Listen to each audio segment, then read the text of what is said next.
Nah, jadi di sini tercatat menjelang akhir Perang Dunia Kedua ya, beberapa negara itu berkumpul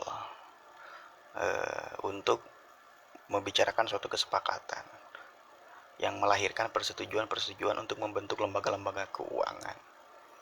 Nah, di sini ya seperti IMF kayak gitu, ini bisa dibaca sendiri atau lihat aja di sini, baca aja masing-masing. Cuman yang mesti kita garis bawahi di sini ada ini loh.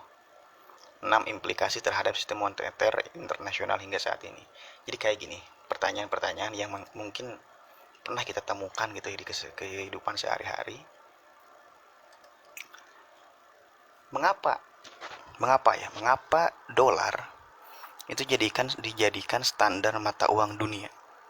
Itu salah satunya. Nah, kalau kita bertanya seperti itu, jawabannya di tragedi yang tadi, di tragedi adanya konferensi negara-negara yang membahas mengenai sistem moneter di dunia. Karena kalau kita jawab, mengapa kok dolar bisa menjadi mata uang dunia? Karena 70% emas setelah pasca Perang Dunia Kedua itu ada di tangan Amerika. Ya, itu yang mesti kita garis bawahi, ada di tangan Amerika. Jadi karena memang mempunyai emas yang paling banyak di antara seluruh negara-negara atau bahkan di dunia ini, hampir 70% loh peredaran emas itu sudah ada di Amerika. Maka dari itu Amerika ya ibaratnya seenaknya saja gitu mengeluarkan mata uang gitu kan. Nah, serta di pasal-pasal persetujuan yang dilakukan di konferensi tadi itu melahirkan hal-hal yang ini amat menyeramkan gitu ya, seperti pelarangan penggunaan emas sebagai mata uang. Jadi ini tuh sejarahnya seperti ini gitu. Tuh kan 70% stok emas dunia pas ke perang dunia itu berada di tangan AS. Jadi wajar kalau hari ini dolar itu menjadi mata uang dunia gitu. Karena ya 70%-nya jadi ada di Amerika gitu. Sedangkan IMF itu ya dikuasai oleh AS gitu kan, oleh Amerika Serikat. Karena ya udah mau berkuasa secara konstitusi, mempunyai dewan, ibaratnya bukan mempunyai atau menguasai dewan IMF itu, serta mempunyai 70% stok emas, maka dari itu ya mereka mencoba untuk menguasai perekonomian dunia. Dengan tadi kalau di sini tuh mencetak dolar tanpa menggunakan emas sebagai acuan di tahun 1971.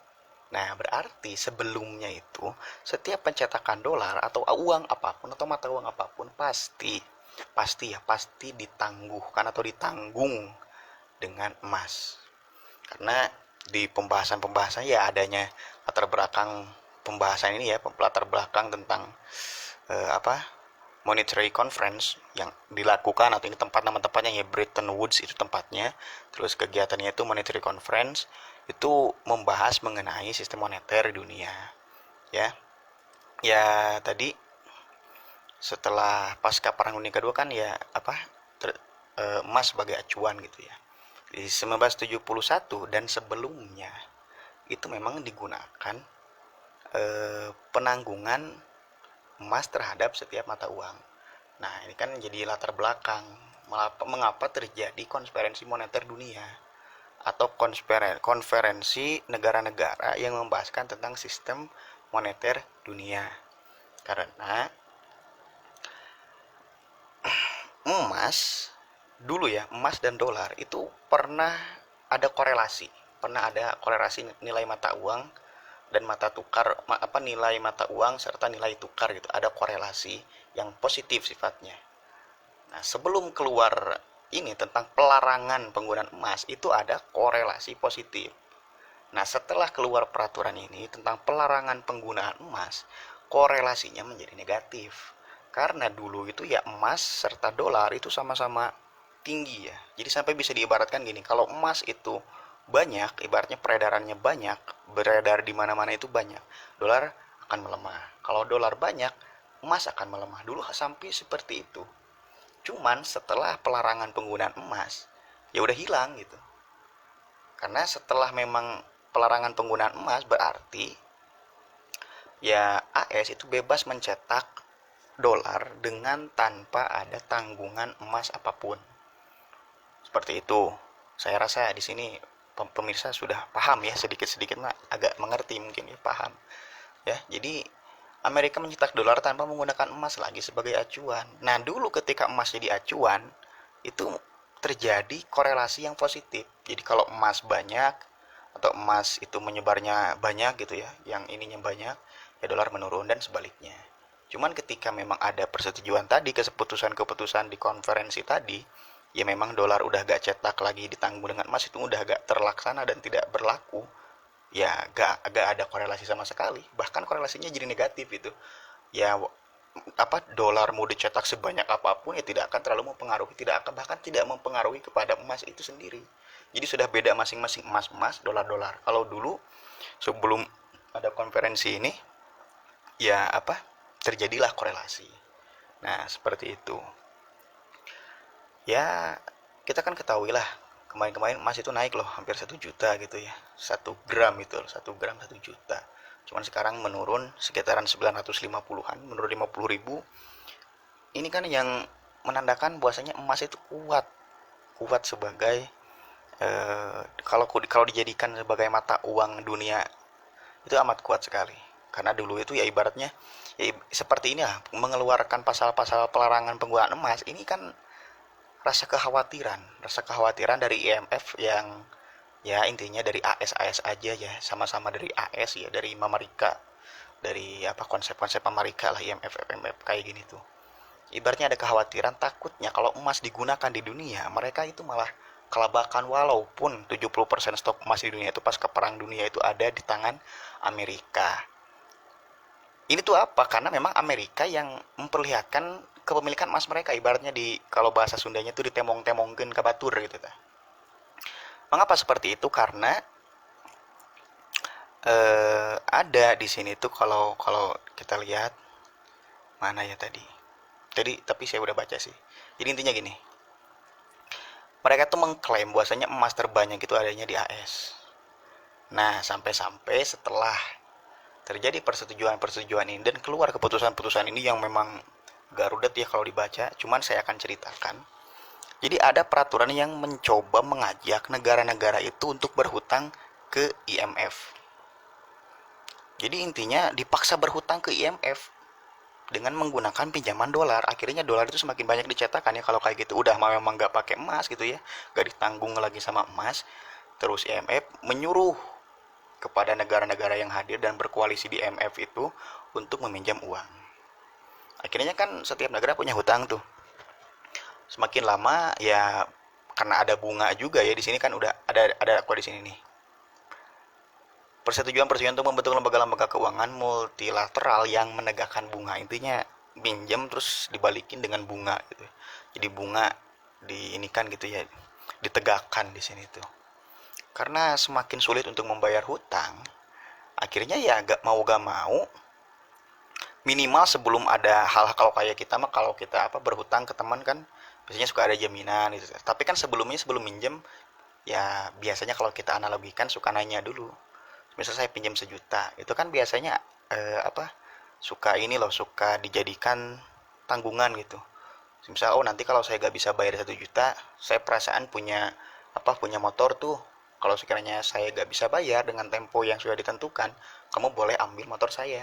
Nah ini juga diberlakukan oleh IMF kepada para negara-negara yang berhutang kepada mereka. Seperti itu. Sampai-sampai ya setiap negara itu akhirnya berhutang dan semakin sulit untuk membayar bunga dan hutangnya, mereka ya sedikit demi sedikit membuka membuka persediaan emas mereka. Udah ketahuan, barulah diserang atau mungkin apa, dijajah dahulu gitu ya, seperti itu. Makanya ya wajar aja gitu kan terjadi konflik di Timur Tengah gitu kan, penguasaan minyak, terus di Afrika itu kan tidak berkesudahan gitu ya, karena tadi setelah tahun 1941 sampai ke 70-an, tahun 80-an, mereka memutarkan peraturan dan permainan dunia bahwasanya ya dunia itu harus bergantung secara ekonomi kepada Amerika Serikat. Sampai-sampai setiap negara itu mesti mempunyai hutang ke Amerika dengan dolar, ya supaya tadi minimal tahu informasi ada berapa emas di negara mereka, dan kalau sekiranya banyak atau mungkin wah ini kok lebih banyak daripada saya, pasti itu akan dijajah. Dan ada salah satu berita yang mungkin ini kebenarannya belum belum ini ya, belum terbukti benar adanya, yang mengatakan bahwasanya Amerika sudah membeli daerah Yerusalem gitu ya, atau mungkin tepatnya kita katakan membeli tanah di apa di Sungai Tiberias gitu. Jadi Sungai Tiberias sudah dibeli oleh AS zaman Donald Trump sekarang, karena NASA sudah mendeteksi bahwasanya di bawah sungai itu Sungai Tiberias ada gunungan emas yang paling besar di dunia. Karena AS sudah mengetahui itu, akhirnya dicoba dibeli lah si tanah-tanah di Sungai Tiberias itu. Sampai-sampai kan ya tahulah sendirilah, Palestina sekarang hilang di peta itu masih konspirasi ya, itu belum tentu benar adanya, cuman seperti itu yang telah saya baca gitu ya. Intinya ini bukan hanya bacaan sesaat, ibaratnya cuma dengerin terus baca-baca sedikit, tapi alangkah baiknya ya kita ya dipikirkan terlalu mendalam juga jangan, cuman ini tuh menjadi hal yang mesti kita pertimbangkan. Kalau sekiranya kita punya uang sedikit gitu ya, coba beliin emas gitu ya, coba beliin ya dinar atau dirham itu kan, atau enggak emas yang diantam gitu ya, atau di UBS itu beli aja gitu untuk persediaan, daripada kita memang punya dolar gitu. Karena lama kelamaan ya kita kan nggak tahu, mungkin 10-20 tahun lagi kita akan kayak gimana kan nggak tahu gitu. Takutnya memang di hari-hari depan dolar itu malah gak berlaku gitu kan, berlakunya emas. Ya sedikit demi sedikit lah kita mencoba sadar bahwasanya negara Islam kalau bersatu itu kuat. Kita bisa menemui titik keemasan kita, karena ya sudah banyak ya yang dijanjikan baik secara nilai-nilai keagamaan, bahwasanya Islam nanti tuh akan jaya gitu kan. Bahkan mata uang itu kan kembali lagi katanya ya, ke dirham dan dinar itu kan, atau ke emas itu kembali lagi, nggak pakai ini, nggak pakai kertas itu kan, nggak pakai dolar, seperti itu. Sekian dari saya. Mudah-mudahan ini bisa memberikan manfaat, bisa memberikan stimulus, bisa memberikan rangsangan bagi rekan-rekan semua, sahabat-sahabat semua, bung-bung semua, untuk mawas diri dan sadar diri bahwasanya dunia hari ini tuh sudah tidak baik-baik saja gitu. Sudah tidak sudah tidak bahagia lah di dunia tuh, udah yang naon sih kita mengejar hal-hal yang nggak perlu gitu, udahnya mikirnya untuk ke akhirat aja gitu ya, banyakin ibadah itu sekarang mah gitu ya, seperti itu. Ya ini kan sebagai informasi saja bahwasanya dunia ini memang dikuasai gitu, dunia ini sudah memang benar-benar apa permainan gitu, sudah jadi sandiwara tuh benar-benar sandiwara gitu, memang ada yang mengatur semuanya itu. Oleh karena itu, karena dunia ini suatu kebohongan besar, ya kita mestinya menguatkan keimanan dan ketakwaan kita untuk kembali kepada ajaran syariat Islam, seperti itu ya. Akhirul kalam wal muwaffiq ila aqwamit thoriq. Wassalamualaikum warahmatullahi wabarakatuh.